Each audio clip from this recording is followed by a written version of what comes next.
Assalamualaikum warahmatullahi wabarakatuh. Okey, dah lama dah Nash tak buat video. Sebenarnya Nash sangat-sangat sibuk lah orang kata dalam beberapa minggu ni. Nash memang langsung tak sempat buat video. Tapi Alhamdulillah Nash tengah fokus kepada diri Nash.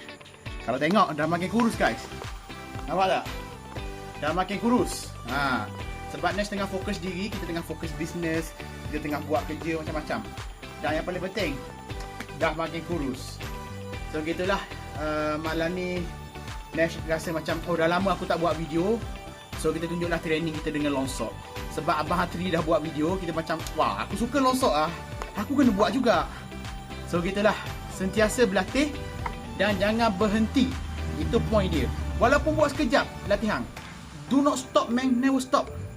So jom kita rehat. Assalamualaikum. Teruskan support Nash. Okay, so Assalamualaikum semua. Dah lama Nash tak buat video. Okay, so hari ni kita buat latihan long shot dan terus berlatih. Kalau kau tanya Nash, kenapa buat benda sama je? Well, that's the point of latihan sebenarnya. Always do the same. Ulang dan ulang sampailah kita mahir. Sebab tu bila ada seseorang komen kat Nash, kenapa buat benda sama je? Latihan sama je aku tengok. Look, that's the point of practice.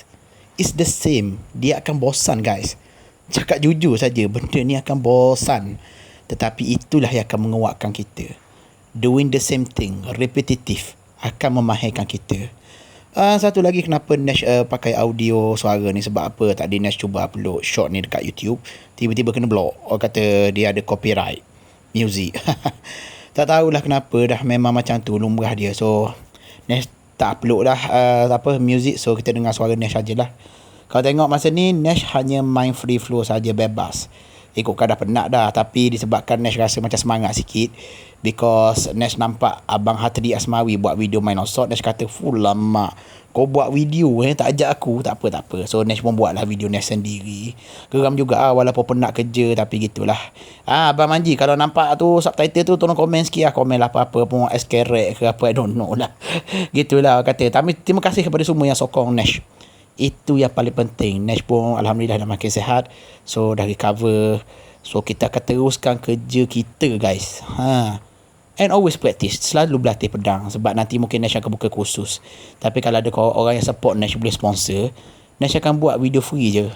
Tu kalau ada orang sponsor lah. Orang kata, look, kadang ilmu ni kena bayar jugalah. Faham tak?